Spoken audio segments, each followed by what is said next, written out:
July 15th, 1944. Earth 42 hours. Hedgerow, 200 meters east of St. Lo, France. Hauptmann Werner Hoffmann pressed the headphones tighter against his ears, his breath visible in the pre-dawn cold as he hunched over the intercept receiver. The veteran signals intelligence officer of Nachrichtenaufklärung Company 621 had been listening to American radio traffic for 18 months, first in Tunisia, then Sicily, now Normandy.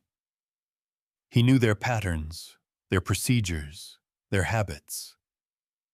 But what he was hearing this morning made no sense. The radio spectrum erupted with transmissions.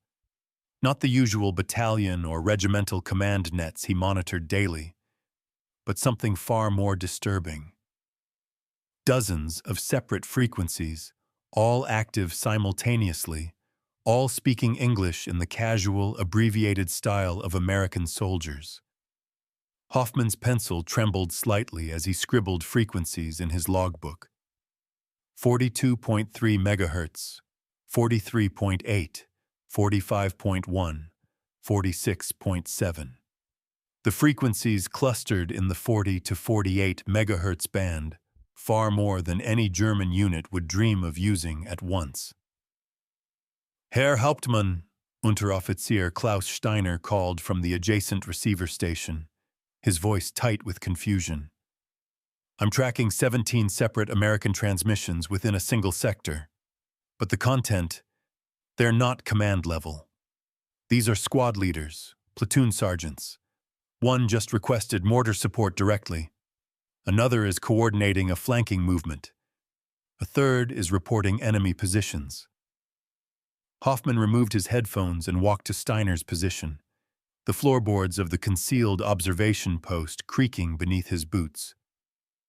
Through the narrow observation slit, he could see nothing in the darkness beyond the hedgerows, but he could hear the distant rumble of artillery and the occasional crack of rifle fire.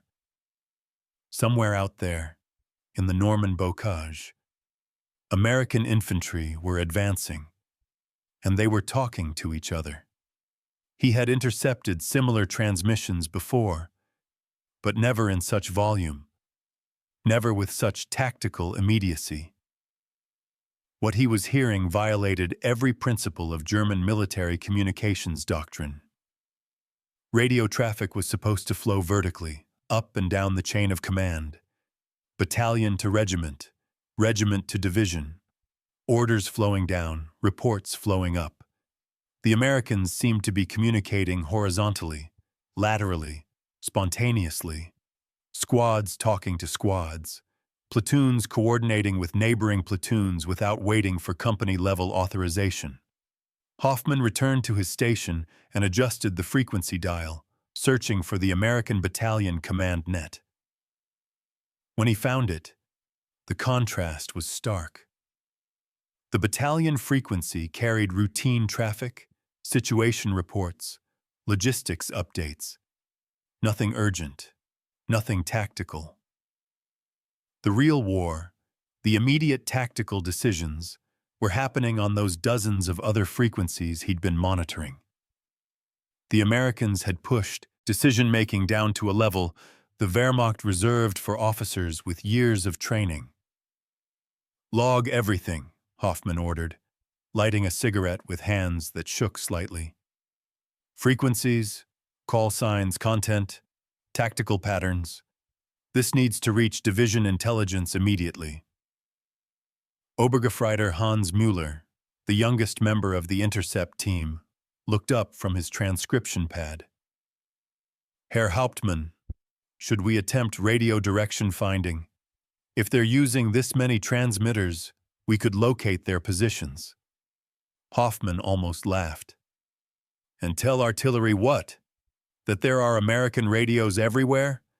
They're not clustered at command posts, Muller. They're distributed across the entire front line. Every squad seems to have one. The words hung in the cold air of the observation post. Every squad. The implications crystallized in Hoffmann's mind with the clarity of disaster. For the past 2 years, German forces had been intercepting American communications, learning their procedures, tracking their movements. But they had been listening for the wrong things. They had assumed the Americans would fight like Europeans, with centralized command and deliberate coordination.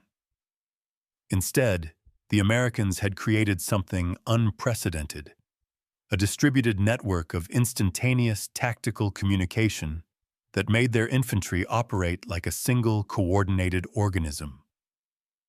Hoffmann had joined the Wehrmacht in 1936, studied signals intelligence at the prestigious Fernmeldeschule in Halle, served in Poland, France, and Russia.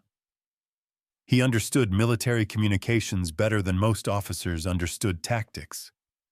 And what he was hearing represented a revolution in warfare that German doctrine had never contemplated. In the German army, communication meant carefully laid telephone lines, runners sprinting between positions, motorcycle dispatch riders racing along roads, sometimes pigeons or messenger dogs for special situations. Radio existed, certainly. The Wehrmacht had excellent radio equipment at division and regimental level. Even some battalion commanders had radios. But below battalion? Portable radios existed for specialized artillery observers and armor commanders, but they were precious, scarce, reserved for critical needs. The reason was simple, stark, undeniable. German portable radios required 2 men to operate. The Tornister Funkgerät required 1 soldier to carry the transmitter-receiver unit, another to carry the battery pack and handset, connected by a cable. The equipment weighed over 30 kilograms combined. Range was limited to 1.5 kilometers under good conditions, and the radios used amplitude modulation on frequencies that suffered terrible interference from engines, weather, terrain.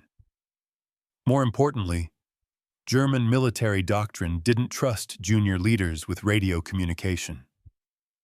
Orders flowed through established channels. A platoon leader who needed artillery support had to send a runner to company headquarters, who would relay the request to battalion, who would coordinate with the artillery regiment. The process took 15 to 30 minutes if everything worked perfectly. Usually it took longer, sometimes much longer. By the time support arrived, the tactical situation had changed completely. The Americans, Hoffmann realized with growing dread, had eliminated those delays entirely. He tuned his receiver to 43.5 megahertz and listened. An American voice, young, calm, speaking in short phrases. Baker 2-6, this is Baker 2-3. Enemy machine gun position, hedgerow junction, grid 374-298.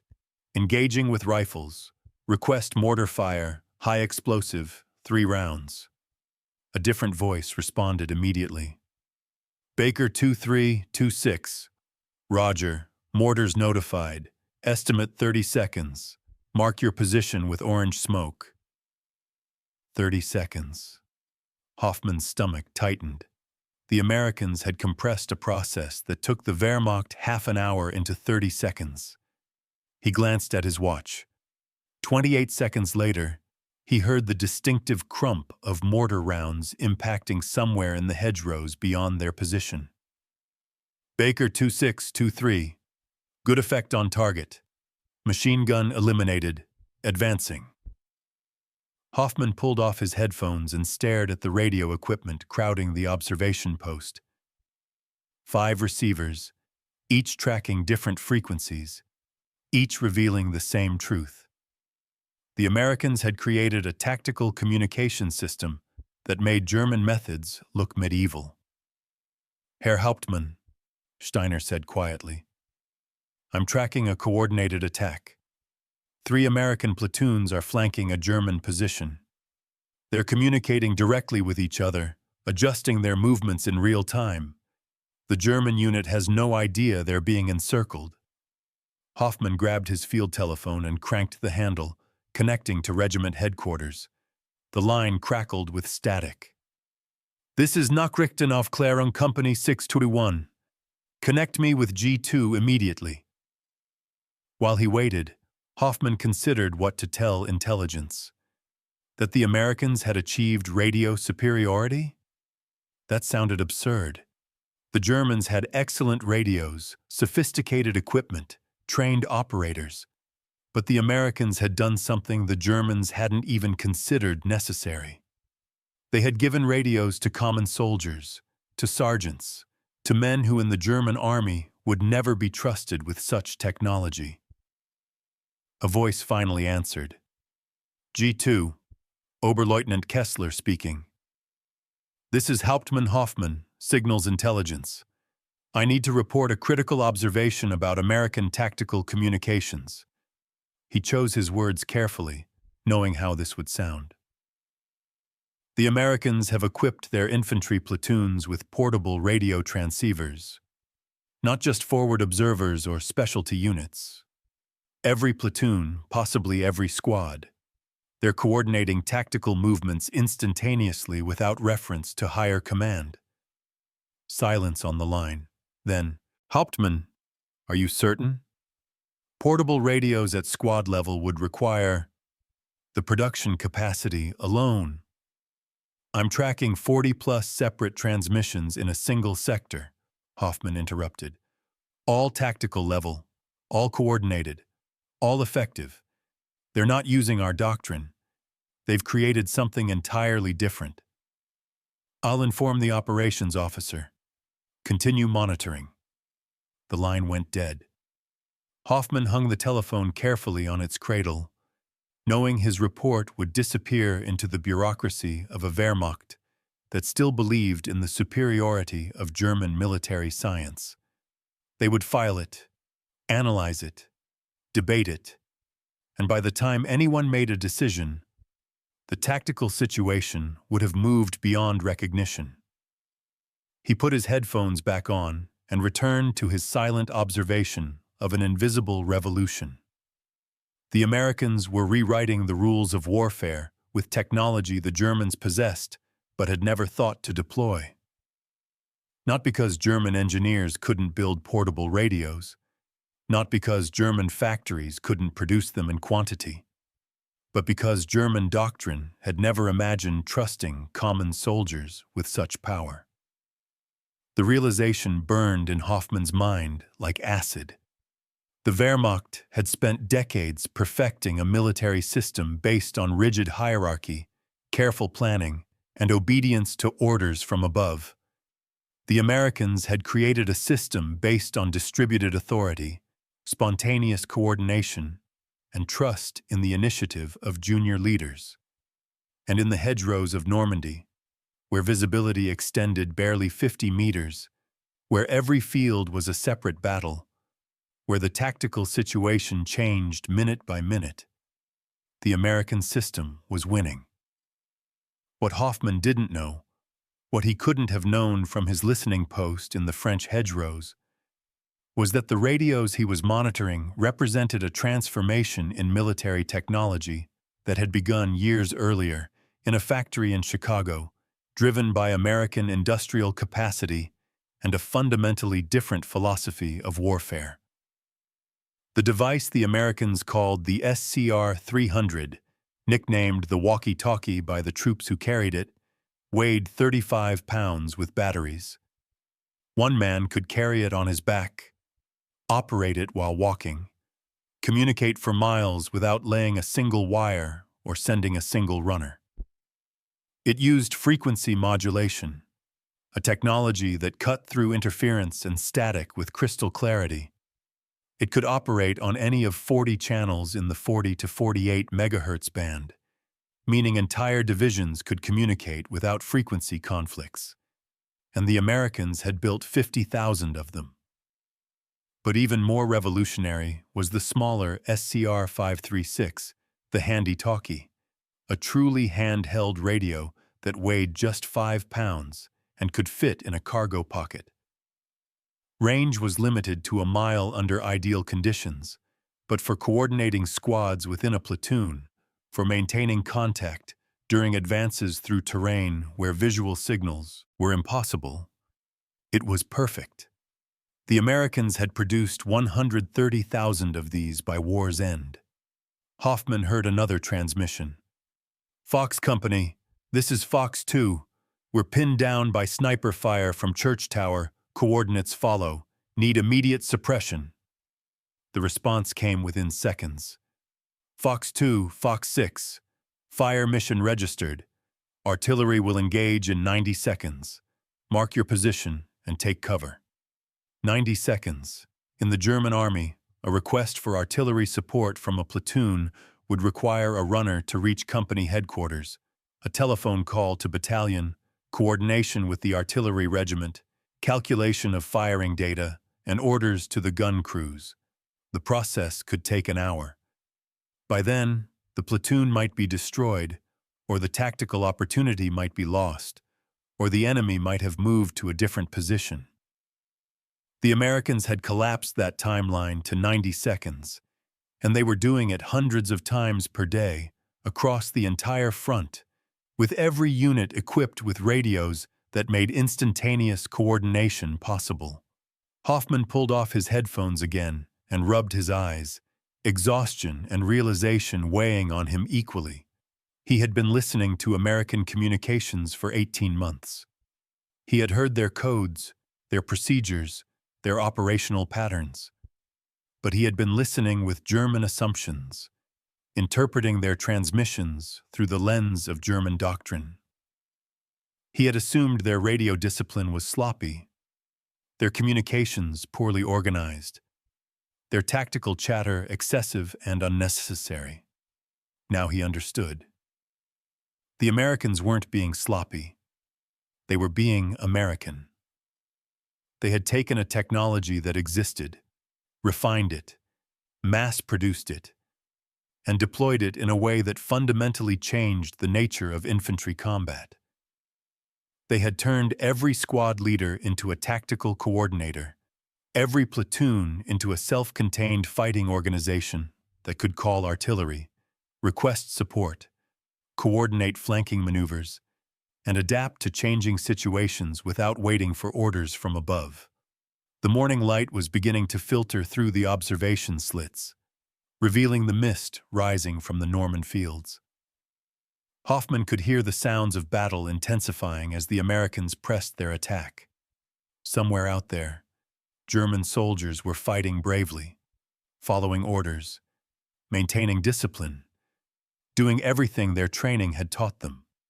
And they were being systematically outmaneuvered by an enemy who could coordinate their movements faster than German commanders could react. "Continue logging," Hoffman told his team, his voice flat with the weight of understanding. "Document everything. Frequencies, transmission patterns, coordination methods. Someone needs to understand what we're facing." Steiner looked up from his receiver, his young face drawn with concern. "Herr Hauptmann, if they can coordinate this effectively at platoon level, if every American unit has this capability, how do we counter it?" Hoffman had no answer. The Germans could intercept American transmissions, but interception was useless when the coordination happened so quickly that countermeasures arrived too late. They could jam American frequencies, but jamming would blind their own intercept operations, and the Americans could simply switch channels. They could try to locate American radio operators, but with radios distributed throughout every unit, direction finding would reveal nothing useful. The Americans had created a tactical advantage that couldn't be countered with existing German technology or doctrine. And perhaps more importantly, they had revealed a philosophical difference that went far deeper than equipment. The Wehrmacht believed in the wisdom of commanders and the obedience of soldiers. The Americans believed in the initiative of individuals and the power of distributed decision-making. In the confined chaos of the Norman bocage, where traditional command and control broke down in every field and every hedgerow, the American philosophy was winning. Hoffman lit another cigarette and stared at the radio equipment surrounding him. Sophisticated German receivers monitoring a technological revolution they had never anticipated. The mathematics of defeat were already written in those dozens of frequencies, in those hundreds of instantaneous coordinations, in the simple reality that the Americans trusted their sergeants with tools that the Wehrmacht reserved for colonels. The war would continue for 10 more months. German forces would fight with courage and skill, would launch desperate counteroffensives, would inflict terrible casualties on advancing Allied armies. But in every hedgerow, in every French town, in every German village, American infantry would coordinate their movements with radios that let them act faster than German forces could react. And slowly, inexorably, the accumulation of thousands of small tactical advantages would compound into strategic victory. Hoffman didn't know all this yet, sitting in his observation post on that July morning.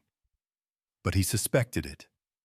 And in the growing light of dawn, listening to the invisible voices coordinating the destruction of German defensive positions through technology his own army had never thought to deploy, he understood that something fundamental had shifted in the nature of warfare. The side that trusted its soldiers would defeat the side that trusted only its commanders, and the Americans, with their walkie-talkies in every squad, had placed an enormous bet on trust. The revolution that Hauptmann Hoffmann was witnessing in the Norman hedgerows had begun 4 years earlier, in a Chicago factory where a team of engineers faced an impossible deadline and a specification that seemed to defy the laws of physics. The U.S. Army Signal Corps wanted a portable radio that one man could carry and operate while walking. It needed to transmit voice clearly over 3 miles. It needed to work in rain, heat, cold, and under combat conditions. And they needed it immediately.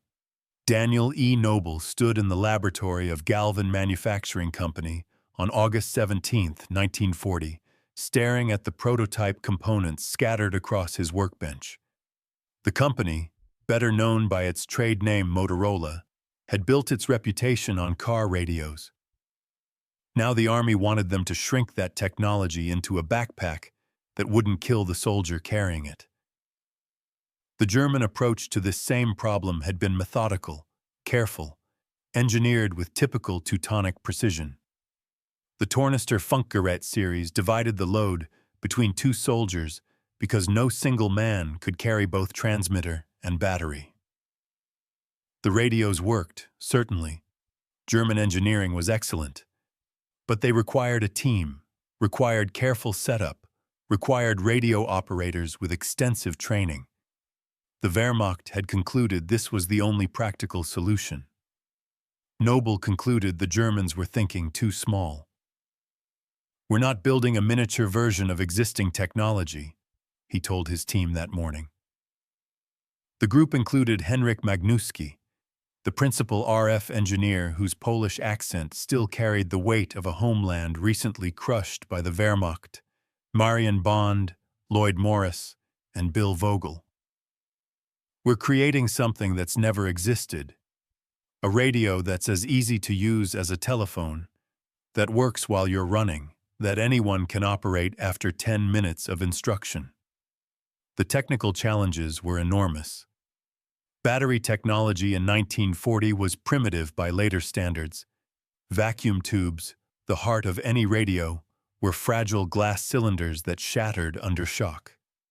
The frequencies the Army wanted to use, 40 to 48 megahertz, were prone to interference from every electrical source on a battlefield. And the weight restriction meant every component had to be redesigned from first principles. Noble's breakthrough came from an unexpected source. While German engineers stuck with amplitude modulation because it was proven and reliable, Noble proposed frequency modulation, a technology invented by Edwin Armstrong just a few years earlier. FM was untested in military applications, more complex to implement, and required more sophisticated circuitry. But it had one overwhelming advantage. It cut through interference like nothing else in existence. The Germans will be listening for AM signals, Magnuski observed during one late-night session, his fingers stained with solder as he tested another circuit configuration. FM will be invisible to their intercept equipment, unless they know exactly what to look for. This wasn't just a technical decision, it was a philosophical one. The Americans were designing a radio for the battlefield of the future, not refining the radios of the past. While German engineers optimized existing designs, American engineers were willing to gamble on unproven technology because the potential advantages were too significant to ignore. By spring 1942, the team had 2 prototypes ready for testing. The moment of truth came at a Signal Corps demonstration outside Chicago.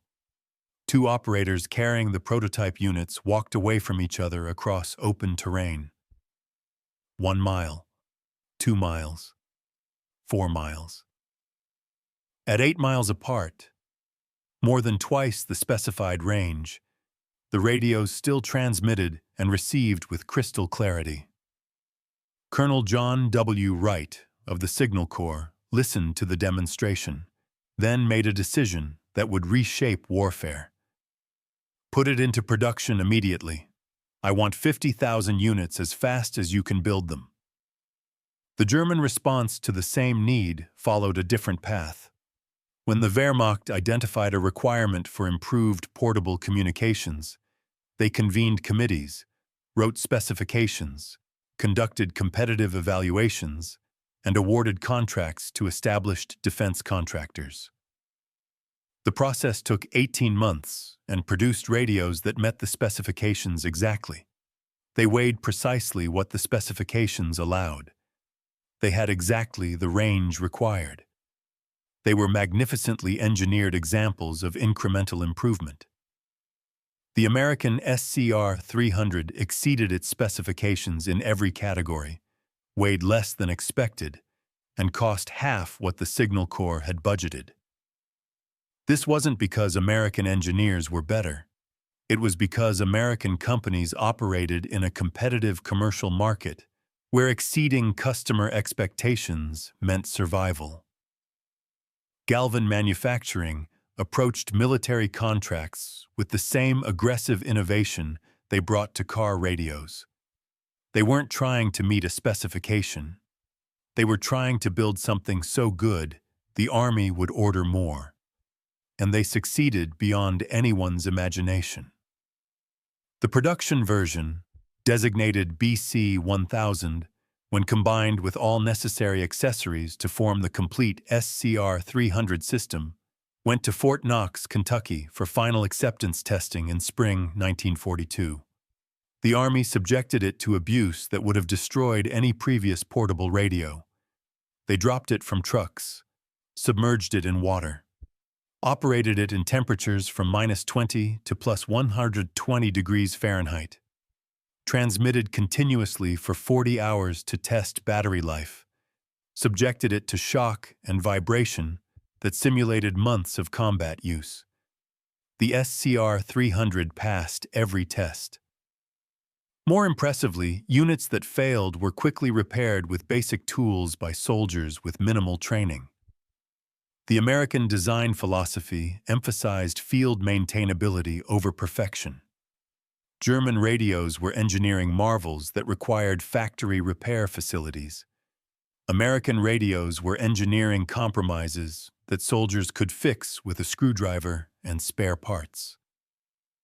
Lieutenant Colonel Edwin J. Istvan, observing the Fort Knox trials, wrote in his report, "This radio represents a fundamental change in tactical communications doctrine. For the first time, infantry commanders at company and platoon level can coordinate operations in real time without reference to higher headquarters. The implications are profound."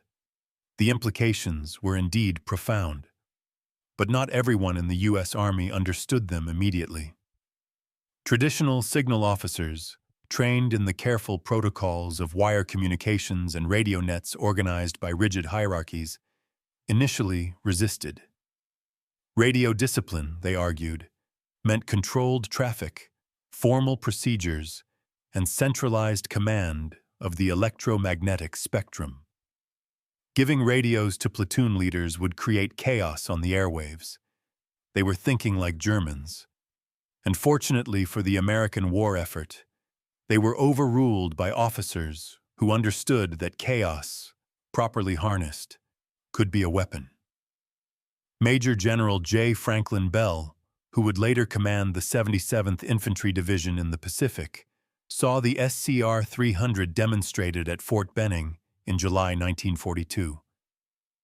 He immediately grasped what the traditional signal officers had missed. "This doesn't just improve communication," he told his staff. "It changes how infantry fights. A platoon leader who can call for fire support in 30 seconds instead of 30 minutes can take and hold objectives that would otherwise require a full company. This multiplies our combat power by a factor I can't even calculate." Bell ordered his division to train with the SCR-300 as if every unit would have multiple radios, even though the radios were still in limited production. He created new tactical doctrines around instantaneous coordination. He taught platoon leaders to think independently, to coordinate with adjacent units without waiting for company commanders to authorize it, to call for support the moment they identified targets. When the 77th Division landed on Guam in July 1944, they carried more radios per capita than any previous American division, and they destroyed Japanese defensive positions with a speed that stunned even American observers. What Bell had recognized was that the SCR-300 wasn't just a communication tool, it was a force multiplier that changed the mathematics of combat. The smaller SCR-536 handy-talkie followed a similar development path, but solved different problems. Don Mitchell, chief engineer at Galvin, had been working on a truly handheld radio since 1940. The challenge was brutal. Pack transmitter, receiver, batteries, antenna, and controls into a case small enough to carry in one hand, light enough that a soldier could operate it while shooting, durable enough to survive being dropped, stepped on, or submerged. The SCR-536 that emerged from Mitchell's lab looked like a brick with an antenna. It weighed 5.5 pounds. It operated on 5 vacuum tubes powered by 2 batteries. The range was limited to half a mile under ideal conditions, sometimes less. But it fit in a cargo pocket, turned on by pulling out the antenna, and required absolutely no technical knowledge to operate. Push the button. Talk. Release the button. Listen. Even a soldier under fire could manage it. German intelligence first encountered the SCR-536 in Sicily in July 1943. A captured unit was shipped to the Fernmelde Technisches Reichsamt in Berlin for analysis. The engineers who examined it were impressed by the miniaturization, puzzled by some of the design choices, and ultimately dismissive of its military value. Their report, preserved in captured documents, concluded, "The American handheld radio represents impressive miniaturization of components, but practical military value is limited by short range and vulnerability to battlefield conditions.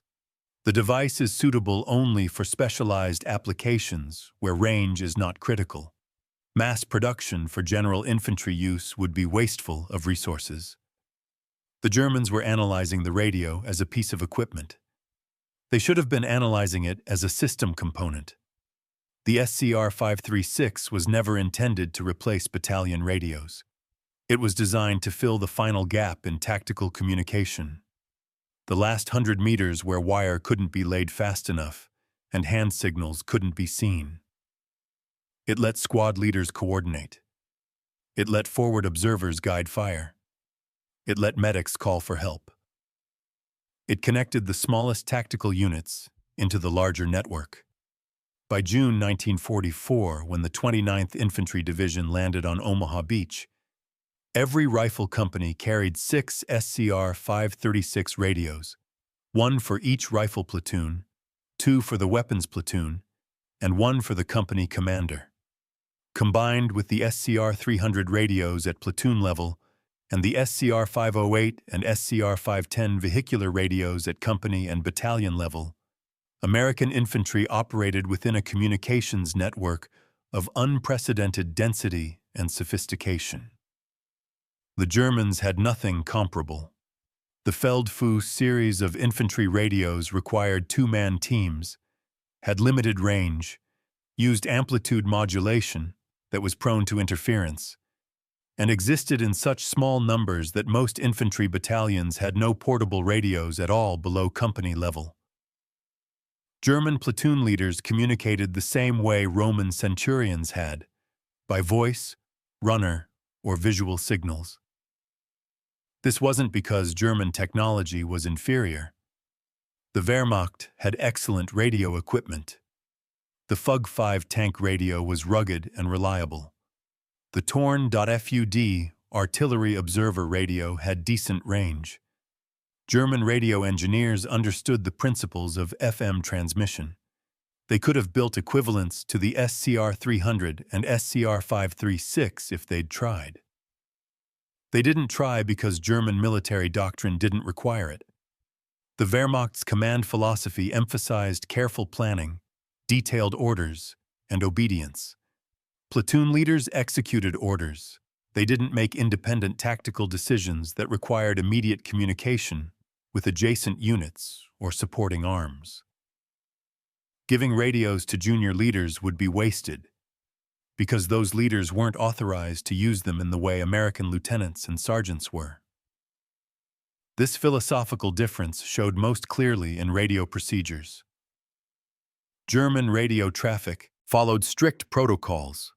Call signs were formal, messages were structured, transmissions were minimized to reduce intercept risk.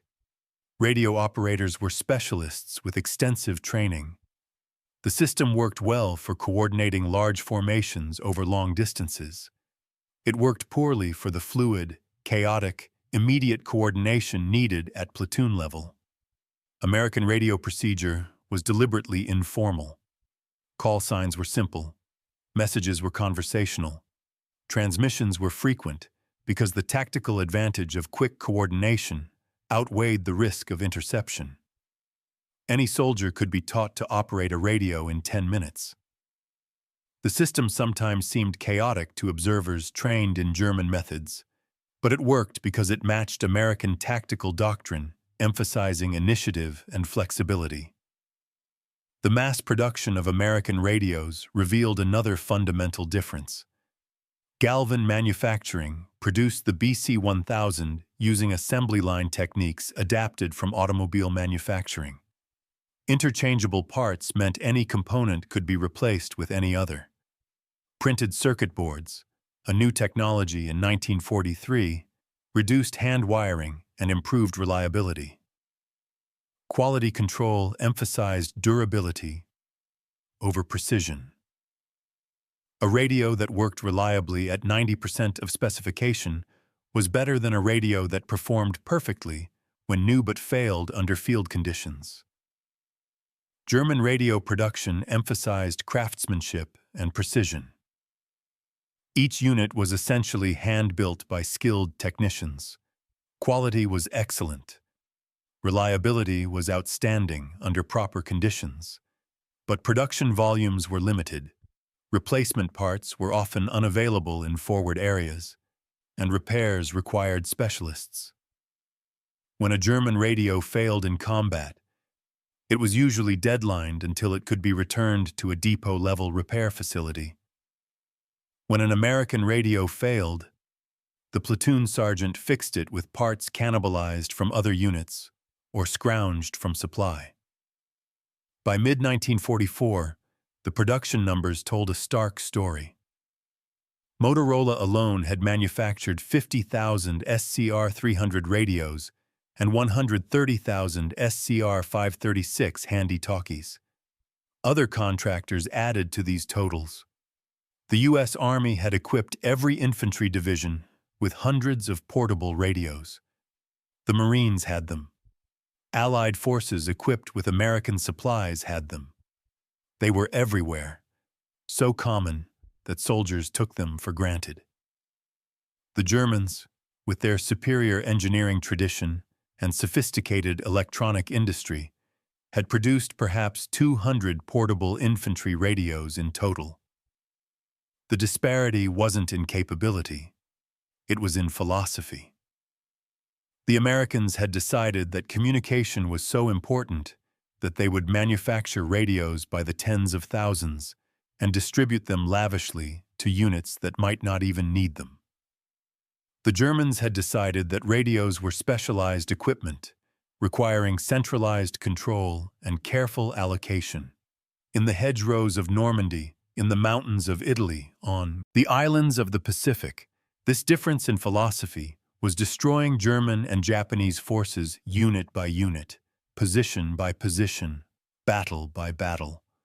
Not through superior firepower or overwhelming numbers, though America had both, but through the simple reality that American platoons could coordinate their actions in seconds, while their opponents required minutes or hours. The revolution Hauptmann Hoffmann was witnessing through his intercept receivers that July morning had been designed, engineered, and mass-produced to make exactly this happen. The walkie-talkie wasn't just a radio. It was the physical manifestation of a military philosophy that trusted junior leaders to make tactical decisions, that valued speed over perfection, that believed distributed initiative would defeat centralized control.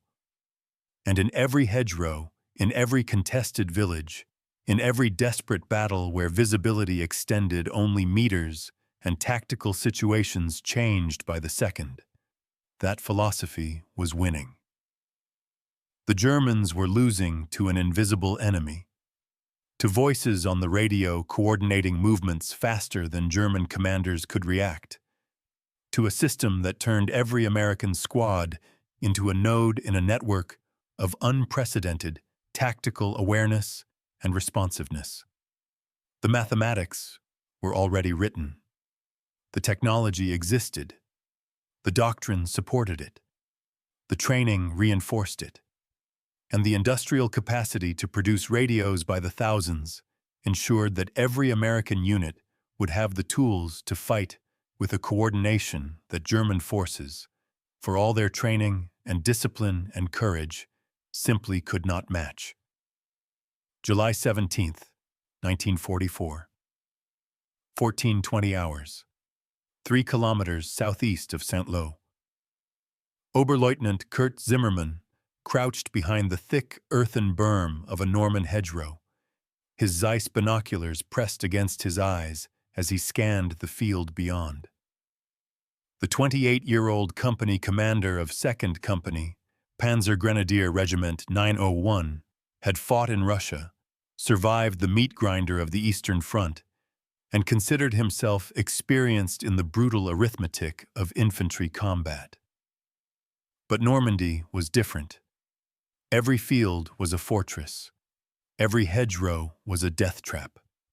And the Americans fought with a coordination he had never encountered before. Herr Oberleutnant, Feldwebel Otto Brandt crawled up beside him, breathing heavily. The company sergeant's face was streaked with dirt and sweat despite the afternoon chill. 3rd Platoon reports movement in the orchard to our right. Americans, at least a platoon, maybe more. They're not attacking yet, just positioning. Zimmermann lowered his binoculars and studied his mental map of the defensive position. His company, reduced to barely 90 men from its authorized strength of 180, held a line of hedgerows covering perhaps 400 meters. 1st Platoon on the left anchored on the ruins of a farmhouse. 2nd Platoon held the center, where he'd positioned himself. Third platoon extended the line to the right. Behind them, perhaps 200 meters back, was another hedgerow line where he'd placed his MG-42 machine guns in fixed positions to provide supporting fire. It was a textbook defense. Overlapping fields of fire, covered withdrawal routes, prepared fallback positions. Everything the training manuals prescribed. But in Normandy, the textbooks were being rewritten by an enemy who seemed to see through hedgerows and coordinate movements with supernatural precision. "Have the runner inform 3rd Platoon to observe and report," Zimmerman ordered. "I need to know exactly where the Americans position themselves before I can request artillery support." Brandt looked uncomfortable. "Herr Oberleutnant." The runner to 3rd Platoon. "That's Schütze Weber. He was killed this morning. Grenadier Hoffmann volunteered to replace him." Zimmerman felt the familiar cold weight in his stomach. Weber had been 19 years old, in France for 3 weeks.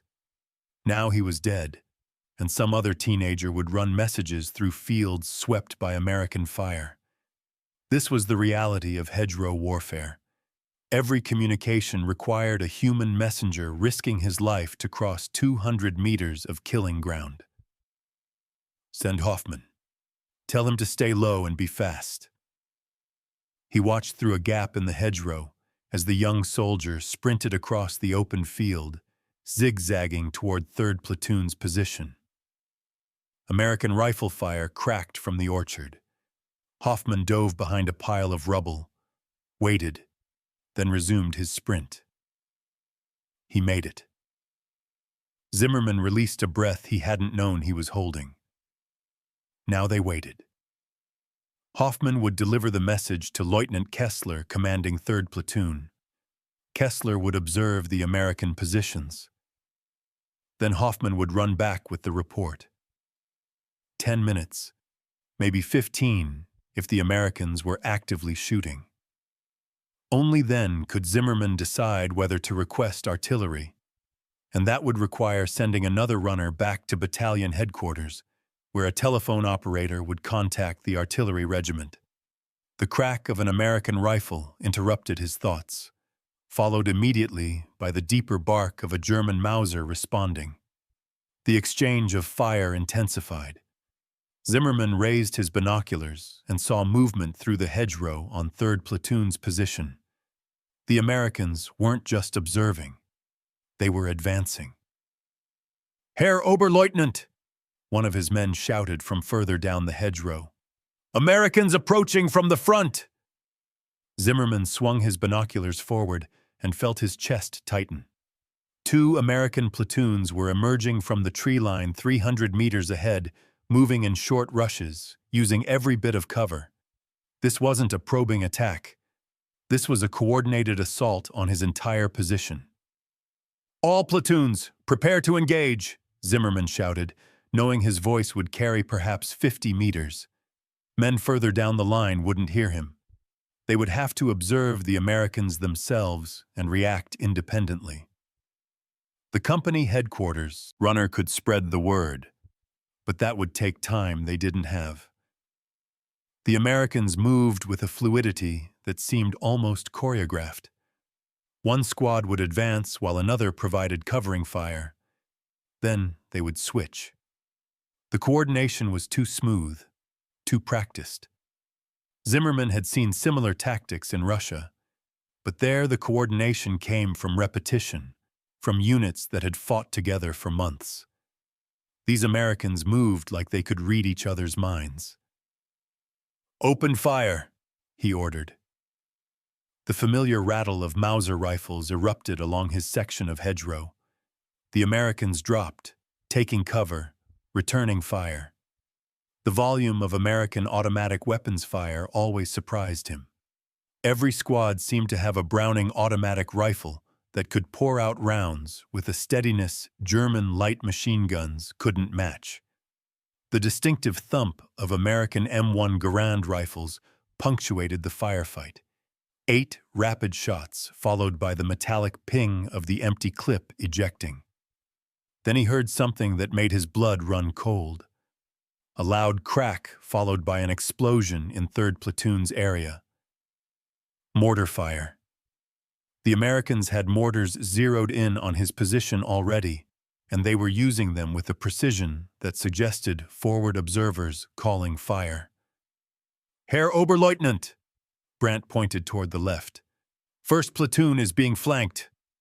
Zimmerman swung his binoculars left and cursed. A fresh American platoon was working through the broken ground near the farmhouse ruins, threatening to roll up his left flank. How had they known his positions so quickly? The Americans had been observing for less than 10 minutes, yet they were attacking his weakest points with multiple coordinated elements. "I need Unteroffizier Schmidt," he shouted to Brandt. "Get him here immediately. 1st Platoon needs to shift their position to cover." Another explosion, this one closer. American mortar rounds were walking across his position with devastating accuracy. The Americans weren't just calling fire randomly. Someone was adjusting those rounds, correcting them in real time, walking them deliberately toward his men. Grenadier Hoffman appeared, sprinting back from 3rd Platoon, his face white with terror. He dove into the hedgerow beside Zimmerman. "Herr Oberleutnant, Lieutenant Kessler reports Americans on 3 sides. He's pulling back to the secondary position." "Without orders?" Zimmerman felt his carefully planned defense disintegrating. But Kessler was right. If 3rd Platoon stayed in place, they would be surrounded. "Tell Kessler approved. Fall back to—" The explosion threw him against the earthen berm. Dirt rained down. His ears rang. Through the smoke he saw Hoffman lying motionless, blood spreading across his field-gray uniform. Dead. Another runner dead. The Americans had dropped a mortar round almost exactly where they'd been standing. How? The Americans couldn't see through the hedgerows. They had no observation aircraft overhead. Yet they were placing indirect fire with sniper-like precision. Zimmerman's mind raced through possibilities. Forward observers with excellent angles. Radio communication with radio. The word crystallized in his mind with sudden clarity. The Americans had radios, not just at battalion level like the Wehrmacht. Radios at platoon level, maybe even squad level. They were coordinating this entire attack through instant communication, calling fire support the moment they identified targets, adjusting tactics in real time based on what every unit was seeing. He had no way to counter it.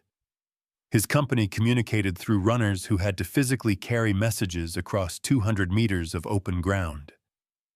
The Americans communicated at the speed of radio waves, instantaneous, invisible, impossible to interrupt. "Brandt!" He grabbed his company sergeant. "We're pulling back to the secondary line. Now, before they close the trap." "What about orders, Herr Oberleutnant?" "Battalion hasn't authorized." "Battalion is 3 kilometers away and has no idea what's happening here," Zimmerman snapped. "By the time I send a runner to request permission to withdraw, we'll be surrounded. Move!" The withdrawal was chaos. German tactics emphasized organized fallbacks with covering fire, leapfrogging units, maintained formation. But the Americans weren't giving them time. Mortar fire intensified. American squads bounded forward, taking ground, consolidating, advancing again. The coordination was nightmarish. Every American movement seemed to be covered by another element. Every German position that opened fire immediately drew concentrated American attention. Zimmerman ran across the open field toward the secondary hedgerow line, bullets cracking past his head. Men were falling. His company was being shredded. Behind him, he could hear the Americans advancing, their distinctive weapons fire getting closer. How were they moving so fast? German tactical doctrine taught all that advances under fire should be methodical, careful, with pauses to consolidate. The Americans advanced like they knew exactly where every German position was, like they were following a plan that updated itself second by second. He dove behind the secondary hedgerow and immediately began reorganizing his shattered company. Men stumbled in from the abandoned forward positions, breathless, wounded, terrified. Unteroffizier Schmidt arrived with 6 men from 1st Platoon. Lieutenant Kessler brought perhaps 20 survivors from 3rd Platoon. 2nd Platoon had suffered the worst casualties trying to hold the center position under concentrated mortar fire. "Count!" Zimmermann shouted. Brandt moved among the survivors, tallying numbers. When he returned, his face told the story before he spoke. 47 effectives, Herr Oberleutnant. Maybe 10 more wounded who can still shoot. The machine gun section lost both guns pulling back. 90 men reduced to 57 in less than 30 minutes. Zimmermann felt sick. This wasn't a battle. It was an execution. The Americans had coordinated an attack that hit every weak point simultaneously, adjusted their tactics in real time, and overran positions before German forces could react. "Herr Oberleutnant," Kessler said quietly, "we need to request permission to withdraw to the village. This line won't hold. They'll flank us again, and when they do, I know." Zimmermann looked at what remained of his company. Young faces, terrified, covered in dirt and blood. They would fight. German soldiers always fought. But courage couldn't stop radio waves. Training couldn't counter instant coordination. Discipline couldn't match the speed of American tactical decision-making, enabled by technology the Wehrmacht had never thought to deploy. He needed to contact battalion. But the company radio had been left in the forward position, and even if he'd had it, the battalion commander would require a detailed report before authorizing further withdrawal. The process would take an hour. The Americans would be on them in 10 minutes. As if to confirm his thoughts, American mortar fire began falling on the secondary line. They had spotted the withdrawal and were already adjusting fire. Zimmermann heard the sound that had become familiar in Normandy, the distinctive crack of M1 rifles firing in coordinated volleys, 3 or 4 at once. The Americans were positioning for another assault. "Fall back," he ordered. The words felt like defeat. "Everyone to the village. Maintain some organization if you can, but don't wait to be surrounded." The survivors of 2nd Company began filtering back through the fields, moving in small groups, no longer a cohesive unit, but clusters of frightened men trying to stay alive. Zimmermann stayed with the rear guard, watching the hedgerow line he was abandoning. Through the smoke and haze, he could see American soldiers advancing, not in a wild rush, but in controlled movements, squads covering squads, the whole advance coordinated with a precision that spoke of instant communication and distributed decision-making. He heard a sound that made him turn. A low, droning roar, growing louder. American fighter bombers appeared over the hedgerows, P-47 Thunderbolts dropping to attack altitude. Zimmermann's heart sank. The Americans had called in air support. In the German army, requesting close air support required approval from division level and coordination with the Luftwaffe liaison, a process that could take hours if it succeeded at all. The Americans had done it in minutes. The Thunderbolts made their attack run, rockets and bombs tearing into the village Zimmermann was retreating toward. The Americans weren't just overwhelming his position. They were destroying his fallback positions simultaneously. This was combined arms warfare operating at a tempo the Wehrmacht couldn't match. Brandt appeared beside him, pulling at his arm. "Herr Oberleutnant, we must go, Now! They ran. Behind them, Zimmerman could hear American soldiers shouting to each other in English. Words he couldn't understand, but whose meaning was clear. Advance. Take the position. Keep moving. The Americans weren't stopping to consolidate or reorganize. They were exploiting their success, pressing forward while the Germans were broken and confused. Zimmerman reached the village where battalion headquarters was supposed to be located. The major commanding the battalion stood in the street, staring at the smoke rising from the hedgerow positions. He turned as Zimmerman approached. "Report," the major demanded. "Second Company no longer exists as an effective unit," Zimmerman said bluntly. 47 men combat effective. No heavy weapons. Americans overran our positions using coordinated attacks from multiple directions with immediate fire support. They communicate faster than we can react. You withdrew without authorization. I withdrew to avoid annihilation, Herr Major. The Americans coordinate through radio at every level. They see the whole battlefield and adjust in real time. We communicate through runners who die before they deliver messages. We cannot fight this way and win. The major's face flushed with anger. But before he could respond, American artillery began falling on the village. Not random fire. Precise impacts targeting the command post, the supply depot, the communications center. Someone had called fire on specific coordinates. The Americans had identified battalion headquarters and were destroying it systematically. In the chaos of the bombardment, Zimmerman gathered what remained of his company and led them east, away from the American advance, away from the coordinated destruction being visited on German positions by an enemy who fought with a technological advantage that German doctrine had never anticipated. That night, huddled in a barn 5 kilometers from the battlefield, Zimmerman tried to write his after-action report by the light of a candle stub. How do you explain to higher command that you were defeated not by superior numbers or better weapons, but by invisible voices coordinating movements faster than you could think? How do you describe the helplessness of watching an enemy adjust tactics in real time, while your own coordination required runners sprinting across open ground? He wrote the truth. The Americans had radios at every level. They communicated instantaneously. They coordinated complex attacks with multiple elements. They called fire support in seconds.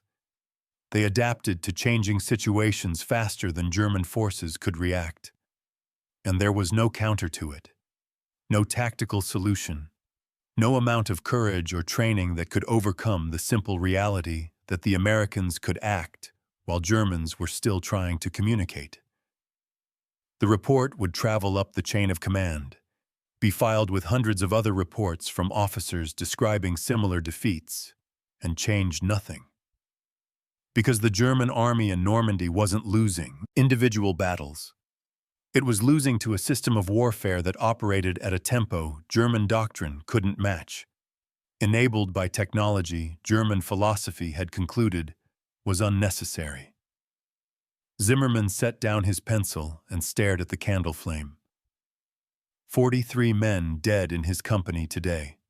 Not from American superiority in weapons or numbers. From American superiority in coordination. From voices on invisible radio waves making decisions in seconds that took Germans minutes. From a technological revolution that had placed enormous trust in junior leaders and was reaping devastating returns on that investment. The mathematics were clear. Every hedgerow, every village, every defensive position would fall the same way. The Americans would coordinate, adapt, and overwhelm. And the Wehrmacht, for all its training and tradition and tactical excellence, would continue losing to an enemy that trusted its sergeants with tools that Germans reserved for colonels.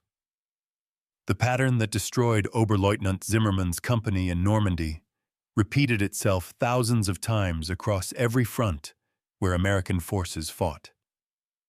Each repetition refined American tactics. Each success bred more confidence in distributed decision-making. And each defeat taught enemy commanders the same bitter lesson. They were fighting an opponent who operated at a tempo they could not match. In the Pacific, Japanese commanders encountered the same invisible enemy with even less understanding of what they faced. Captain Hiroshi Tanaka of the Imperial Japanese Army's 18th Infantry Regiment experienced his introduction to American radio warfare on Peleliu in September 1944. His company defended a Coral Ridge position that Japanese engineers had spent months fortifying. The caves were deep, the firing positions were excellent, and American casualties would be catastrophic. The plan was perfect. It collapsed in 90 minutes. Tanaka watched through the firing slit of his command bunker as American Marines advanced across the coral terrain. The first wave took heavy casualties from Japanese machine gun fire, exactly as expected. They fell back, regrouped, and Tanaka allowed himself a moment of satisfaction. The Americans would need hours to coordinate artillery support, bring up tanks, organize a proper assault. His men would have time to redistribute ammunition, tend to wounded, prepare for the next attack. Instead, the American mortars began firing within 3 minutes, not random suppression fire, but precise targeting of specific firing positions. A machine gun nest that had been devastating the American advance took a direct hit. Another position, carefully concealed, was obliterated by a mortar round that landed exactly in the cave entrance. "They have observers spotting for their mortars," Tanaka's executive officer said, stating the obvious. But where? The observers would need to see the target, communicate its location, coordinate the fire. In the Japanese Army, this process required elaborate preparation, pre-registered targets, and careful calculation. The Americans were doing it in real time, adjusting fire on targets they'd just discovered. Then the American tanks appeared, but not in a frontal assault. They moved along the flanks, supported by infantry who seemed to know exactly where Japanese positions weren't. The coordination was uncanny. American squads would pin down Japanese defenders with rifle fire, while other squads maneuvered around. The moment a Japanese position revealed itself by firing, American mortars or tank guns would engage it within seconds. Tanaka tried to shift his defenses, sending runners to redirect machine gun teams to cover the new American approaches. The runner to the eastern position was killed by a Marine rifleman. The runner to the western position reached his destination, but by the time the machine gun team repositioned, the Americans had already moved past that sector. The Americans weren't just faster. They were fighting a different kind of battle, one where information flowed instantly and tactical decisions were made at the lowest level. Tanaka was trying to command his company through runners. The Americans had no such limitation. When American infantry finally reached his command bunker, supported by a Sherman tank that fired point-blank into the cave system, Tanaka understood what he was facing. The Americans had created a fighting system that made Japanese tactical doctrine obsolete. They coordinated like a single organism, every part aware of what the others were doing, adapting continuously to changing conditions. He survived the battle as a prisoner of war. In the interrogation camp, he spoke with other captured officers who described identical experiences, Americans attacking with coordination that seemed impossible, fire support arriving within seconds, flanking movements that exploited gaps before Japanese commanders even knew the gaps existed. The pattern was universal. They have radios, a colonel from the Philippines garrison, explained to the younger officers. Not just at regiment or battalion. Every platoon, perhaps every squad. They talk to each other constantly. They coordinate everything. We send runners. They send radio waves. The mathematics of that disparity were devastating. Radio waves traveled at the speed of light. Runners traveled at the speed of fear-driven sprinting across hostile terrain. The Americans operated in seconds. The Japanese operated in minutes or hours. In the confined spaces of Pacific Islands where battles were decided by speed and coordination, this difference was fatal. In Italy, the pattern manifested differently, but the outcome remained the same. Hauptmann Franz Weber commanded a company defending Monte Cassino in February 1944. His positions were excellent, the terrain favored defense, and he had veterans who'd fought since North Africa. The Americans should have died by the hundreds trying to take his positions. Instead, they called artillery. Weber had experienced American artillery before, but at Monte Cassino, he witnessed something new. The Americans weren't just dropping massive barrages on suspected positions. They were using artillery like a precision instrument, guided by observers who seemed to know exactly where every German position was located.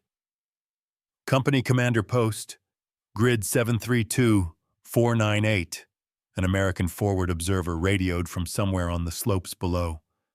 Request fire mission, high explosive, 3 rounds.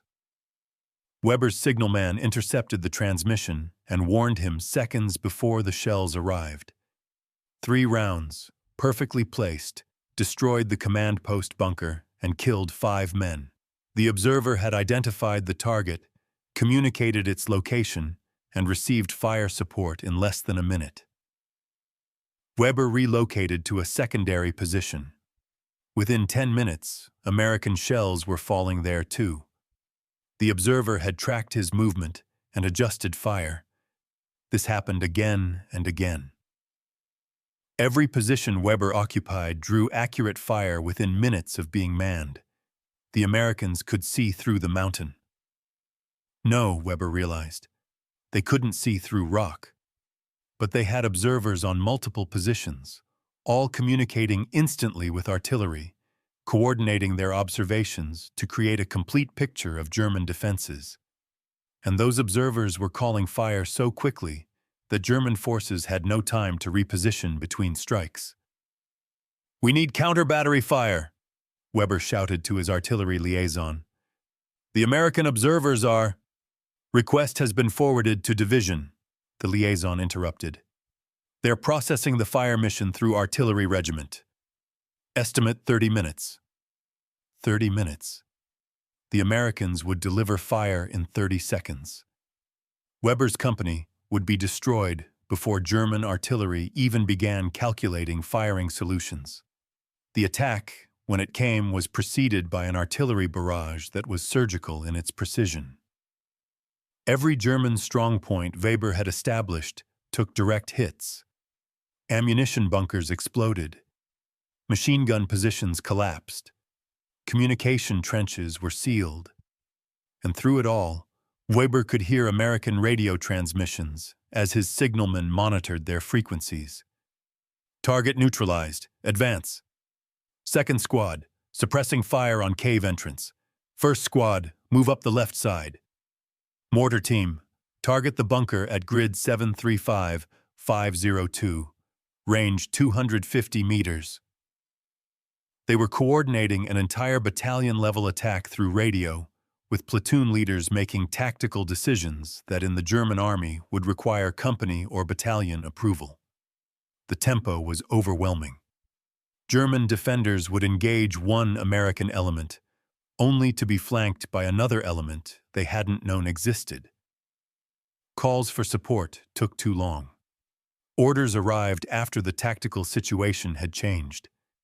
The Germans fought bravely and died uselessly against an enemy operating inside their decision cycle. Weber survived by falling back before the encirclement closed. His company suffered 60% casualties. The after-action report he filed described a new form of warfare that German doctrine had no answer for. The report joined thousands of others documenting the same pattern. By late 1944, captured German and Japanese officers were providing detailed descriptions of American radio capabilities to their intelligence services. The reports were consistent, detailed, and alarming. Every German prisoner who'd faced American infantry mentioned the radios. Every Japanese officer described the impossible coordination. The evidence was overwhelming. Yet the Axis response remained inadequate. Germany produced a few hundred additional portable radios. Japan designed new models that never reached production. Both nations' military doctrines remained fundamentally unchanged. Radios were still treated as specialized equipment requiring central control. The idea of trusting junior leaders with autonomous tactical decision-making remained foreign to military cultures built on obedience and hierarchy. The Americans, meanwhile, continued refining their tactics around radio communication. By autumn 1944, standard American procedure was for platoon leaders to be in constant communication with company commanders, adjacent platoons, and supporting arms. Artillery fire missions that took 30 minutes in 1942 now took 60 seconds. Close air support could be called by any unit in contact with enemy forces. Tank infantry coordination reached levels of sophistication impossible without radio. Sergeant James Morrison of the 2nd Infantry Division described the evolution in a letter home. Our lieutenant has a radio on his back everywhere we go. When we run into Germans, he just talks into it, and 30 seconds later, mortars are falling on them. If we need tanks, he calls and they show up. We coordinate with the platoons on our left and right, so nobody gets caught by surprise. The Germans still use runners. We're fighting with telephones while they're sending messenger boys. It's not even fair. It wasn't fair. But warfare had never been about fairness. The Americans had identified communication as a critical advantage, invested massive resources in developing the technology, manufactured it in overwhelming quantities, and most importantly, built tactical doctrine that exploited it fully. The Germans and Japanese had the engineering capability to match American radios. They lacked the philosophical framework to use them effectively. The disparity showed most clearly in casualty ratios. American units equipped with extensive radio communications suffered significantly fewer casualties than units relying on traditional communication methods. The reason was simple. Radio-equipped units could call for support faster, coordinate more effectively, and avoid being surprised by enemy movements. They operated inside the enemy's decision cycle, making decisions and taking action before opponents could react. German commanders recognized this. Major Werner Pluskat, defending the Normandy beaches on D-Day, spent the morning of June 6th desperately trying to contact higher headquarters by telephone to request reinforcement. The lines were cut by Allied bombing. He sent runners. They were killed or delayed. By the time he finally established communication through a motorcycle courier, the tactical situation had changed completely. The Americans on the beaches below were coordinating naval gunfire support through radio with such precision that German strongpoints were being destroyed one by one. They fight like we're not even there, Pluskat told interrogators after his capture. We fire, they call ships. Ships destroy our position. Takes them maybe 1 minute. We try to call our artillery. Takes 30 minutes if we're lucky, usually longer. How do you fight an enemy who can do in 1 minute what takes you 30? You don't. The mathematics were inexorable. An enemy operating at 30 times your tempo of coordination could make 30 tactical decisions while you made one. They could try 30 different approaches while you were still implementing your first plan. They could adapt, adjust, and overcome while you were still trying to communicate your initial orders. By December 1944, even Hitler understood. In planning the Ardennes offensive, he specifically noted that German success depended on disrupting American communications. Special operations teams were tasked with cutting telephone lines, capturing radio equipment, and creating chaos in American rear areas, specifically to degrade their communication advantage. The Germans recognized they couldn't win in a straight fight against an enemy with such superior coordination. The offensive failed anyway.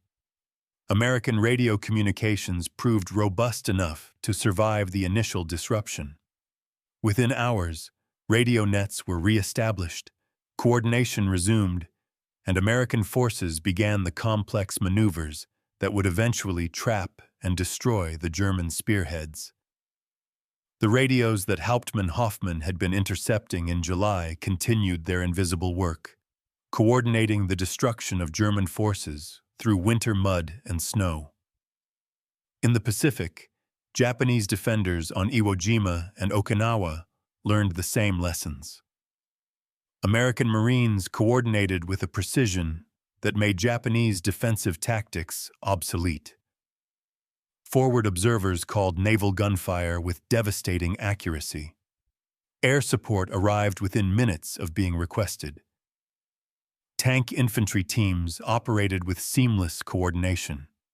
And through it all, American platoon leaders made tactical decisions in real time while Japanese company commanders waited for orders from battalion. The war was being decided by voices on invisible radio waves, by trust in junior leaders, by a military philosophy that valued speed over perfection and distributed initiative over centralized control. The Germans and Japanese fought with courage, skill, and determination. They lost because they were fighting a 20th century war with 19th century communication systems. The walkie-talkie had not just improved American military communications, it had fundamentally transformed how American forces fought, creating a tempo of operations that Axis forces could not match and a level of coordination they could not achieve. Every hedgerow in Normandy, every island in the Pacific, every mountain in Italy became a proving ground for a simple truth. In modern warfare, the side that can communicate fastest wins. August 15th, 1945. Prisoner of War Interrogation Center, Fort Hunt, Virginia. Hauptmann Werner Hoffmann sat across a table from an American Signal Corps captain who spoke fluent German. Between them lay transcripts of intercepted radio transmissions, frequency logs, and intelligence reports Hoffmann had filed throughout 1944. The war in Europe had been over for 3 months. Japan would surrender in days, and the Americans wanted to understand how much German intelligence had known about their tactical communications. You were monitoring our radio traffic from July 1944 until your capture in March 1945, the captain said, sliding a document across the table. This is your report from July 15th, describing American platoon-level coordination. You understood what you were hearing. Hoffmann nodded slowly. The memory of that July morning remained vivid. The dozens of frequencies, the casual coordination, the devastating realization that the Americans had created something the Wehrmacht had never anticipated. Did your superiors act on your reports? The captain asked. Hoffmann laughed, a bitter sound without humor. They filed them, analyzed them, wrote counter-reports explaining why what I was describing couldn't be accurate or wasn't as significant as I claimed. By the time anyone took it seriously, the war was already lost. Why didn't Germany develop similar capabilities? Your engineers certainly had the technical knowledge. Because we didn't trust our soldiers the way you did. Hoffman spoke the words he'd been thinking since Normandy. We had excellent radios. We had trained operators. What we didn't have was a military culture that believed a sergeant should be making tactical decisions important enough to require instant communication. You gave radios to squad leaders because you trusted them to use those radios wisely. We never even considered it. The American captain made notes. Our production figures show we manufactured 50,000 SCR-300 units and over 130,000 SCR-536 handheld radios during the war. German production? Perhaps 200 portable infantry radios in total, Hoffman admitted. The Tornister Funkgerät series. Good equipment, but heavy. Required 2 men. Limited availability. We treated them as specialized assets to be allocated carefully. You treated them as standard equipment to be distributed lavishly. And that made the difference? That made all the difference. Hoffman met the captain's eyes. Your army operated at a speed we couldn't match. Every tactical advantage we had, better tanks, better machine guns, better trained soldiers in many cases, was neutralized by your ability to coordinate faster than we could react. We sent runners. You sent radio waves. We planned carefully. You adapted instantly. We lost the war in those invisible transmissions I was monitoring. The interrogation ended. Hoffman returned to his barracks in the POW camp, where he would remain until repatriation in 1946. He never stopped thinking about those July mornings in the hedgerows, listening to American voices coordinating the destruction of German positions through technology Germany possessed but had never deployed properly. The production statistics told a story of 2 fundamentally different approaches to military technology. By war's end, Motorola and other American contractors had produced over 50,000 SCR-300 backpack radios. Each radio required 65,000 individual parts, 8 miles of electrical wiring, and 2,000 pounds of aluminum. The manufacturing process involved 15,000 separate assembly operations. Yet American factories produced them faster than German facilities could manufacture far simpler equipment. The SCR-536 handheld radio production reached 130,000 units. These compact devices, small enough to fit in a cargo pocket, incorporated 5 vacuum tubes, 2 batteries, and a collapsible antenna in a package weighing just 5.5 pounds. German engineers examining captured units were impressed by the miniaturization. They were baffled by the scale of production. American industry manufactured sophisticated electronic equipment with the same mass production techniques used for automobiles. Germany's total production of portable infantry radios remained under 300 units throughout the entire war. This wasn't due to lack of capability. German radio engineering was world-class. The Telefunken Company produced excellent equipment. German universities trained superb electronic engineers. The limiting factor was doctrine, not technology. The Wehrmacht simply didn't believe junior leaders needed radios in the quantities American forces deployed them. The casualty impact of this doctrinal difference was measurable and devastating. American infantry divisions equipped with extensive radio communications suffered approximately 30% fewer casualties than equivalent German divisions in similar combat situations. The reason was documented in thousands of after-action reports. Radio-equipped American units could call for support faster, coordinate more effectively, and avoid tactical surprises that destroyed units relying on runners for communication. Lieutenant Colonel James Gavin, commanding the 505th Parachute Infantry Regiment, calculated the tactical advantage precisely after operations in Normandy. A platoon with radio can accomplish missions that would require a company without radio. The multiplication factor is roughly 3 to 1. We're not fighting with 3 times more men. We're fighting with 3 times more effective coordination. The multiplication extended beyond individual units. American divisions could coordinate complex operations involving infantry, armor, artillery, and air support with a speed that German forces found impossible to match. The famous example came from the Battle of the Bulge, where American forces surrounded at Bastogne coordinated relief operations through radio communication that allowed units spread across 50 miles to synchronize their movements within hours. German forces attempting similar coordination through telephone and courier systems required days.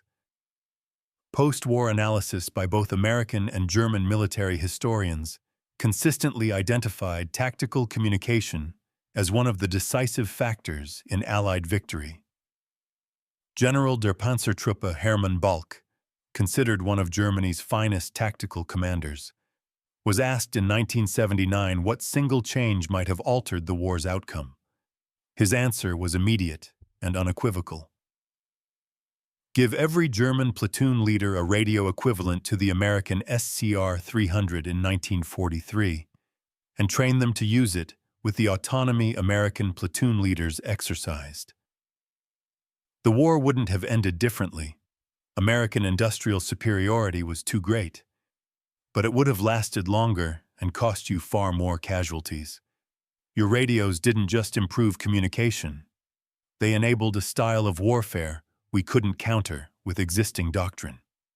Japanese officers reached similar conclusions. Colonel Masanobu Tsuji, who fought American forces in the Philippines, wrote in his post-war memoirs, "We trained for night combat because we believed darkness gave us advantage. The Americans defeated our night tactics with radio coordination.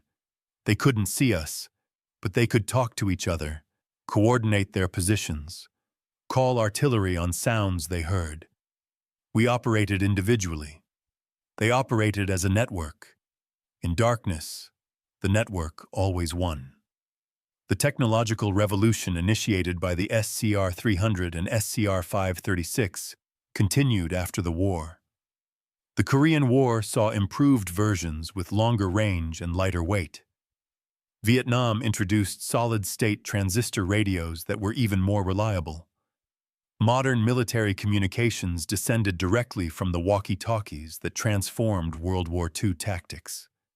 Today's squad leaders carry radios that would have seemed like science fiction in 1944, but they serve the same fundamental purpose: enabling distributed coordination at the lowest tactical level. The commercial impact was equally significant. After the war, thousands of soldiers who'd used SCR-300 and SCR-536 radios in combat returned home understanding the value of portable wireless communication.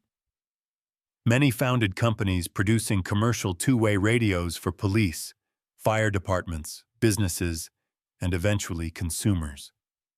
Motorola, the company that produced the original walkie-talkies, became a telecommunications giant partly on the foundation of military radio technology. The philosophical impact ran deepest. The success of American radio-enabled tactics validated a military culture based on trust in junior leaders, distributed decision-making, and rapid adaptation. Post-war American military doctrine enshrined these principles. The concept of mission-type orders, where commanders specify objectives but leave methods to subordinates, gained acceptance partly because radio communication made such decentralization practical. Subordinates could coordinate independently while remaining in contact with higher command. German military culture evolved differently. The Bundeswehr, created in the 1950s, maintained strong hierarchical command structures despite incorporating some American organizational concepts. The trauma of defeat had many causes, but German military thinkers recognized that their traditional emphasis on centralized control had become a liability in modern warfare. The radios the Wehrmacht failed to deploy properly became a symbol of a broader failure to trust soldiers with autonomy. The museum at Fort Monmouth, New Jersey, home of the U.S. Army Signal Corps, displays an SCR-300 radio alongside captured German equipment. The contrast is instructive. The German radios are beautifully engineered, precisely manufactured, elegantly designed. The American radio is more utilitarian, built for mass production and field repair. But the American radio changed warfare. The German radios, for all their technical excellence, represented incremental improvement rather than revolutionary change. A plaque beside the display quotes Eisenhower's assessment from 1946. The SCR-300 radio was worth its weight in gold. It multiplied the effectiveness of American infantry beyond any calculation. Some technologies improve warfare by small margins. This one transformed it fundamentally. Werner Hoffmann survived the war, returned to Germany in 1946, and worked as an electrical engineer for Siemens until his retirement in 1970. He never forgot those July mornings in Normandy, listening to voices coordinating the destruction of German positions faster than German commanders could even understand what was happening. In a 1973 interview for a German military history journal, he was asked what single factor most surprised German intelligence about American military capabilities. The radios, Hoffmann answered immediately. Not because we didn't know they had them. We intercepted their transmissions constantly. But because we couldn't believe they trusted ordinary soldiers to make decisions important enough to require instant communication. That trust, embodied in technology we possessed but never deployed, won the war as surely as your bombers and tanks.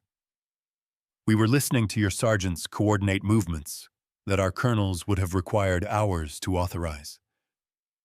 We heard your future while we clung to our past. The pencil had stopped trembling. Hoffmann, elderly now, understood completely what he had witnessed in those French hedgerows. The Americans hadn't just outproduced Germany in radios. They had outthought Germany in military philosophy. They had placed trust in young men from farms and factories, given them tools that multiplied their effectiveness, and created a military system that operated at a tempo German doctrine couldn't match. The walkie-talkie was never just a radio. It was the physical manifestation of a belief that ordinary soldiers, given proper tools and training, could make extraordinary decisions under pressure. It represented a military culture that valued speed over perfection, initiative over obedience, and distributed intelligence over centralized control. And in every hedgerow where American soldiers called fire support in 30 seconds, while German soldiers waited 30 minutes for runners to deliver messages, that cultural difference determined victory. The German generals who dismissed American radios as unnecessary in 1941 surrendered in 1945, defeated by technology they could have built but never deployed, overcome by a philosophy they never understood, outmaneuvered by voices on invisible radio waves coordinating movements faster than traditional military systems could comprehend. The static had cleared. The frequencies were silent. And the lesson remained. In modern warfare, trust in your soldiers matters as much as trust in your weapons. The side willing to place powerful tools in the hands of junior leaders will defeat the side that reserves such tools for senior commanders. America bet on its sergeants. Germany bet on its generals. The hedgerows of Normandy, the islands of the Pacific, and the mountains of Italy proved which bet was wiser. The revolution wasn't in the technology, it was in the trust. And that revolution, whispered across radio waves in dozens of frequencies throughout a world at war, changed military history forever. If this story of tactical radio warfare revealed something you never learned in history class, you're in the right place. We dive deep into the technological and tactical realities that decided World War II. Not the famous battles everyone knows, but the invisible advantages that actually determined victory. This is history beyond the textbooks. This is the reality of how wars are won, through trust, technology, and decisions made by ordinary soldiers with extraordinary tools. Hit subscribe and turn on notifications. The next story might reveal why German tank aces feared something that had nothing to do with armor, or how Japanese admirals discovered American industrial capacity through a weapon they never saw coming. The history you weren't taught is waiting. Let's explore it together.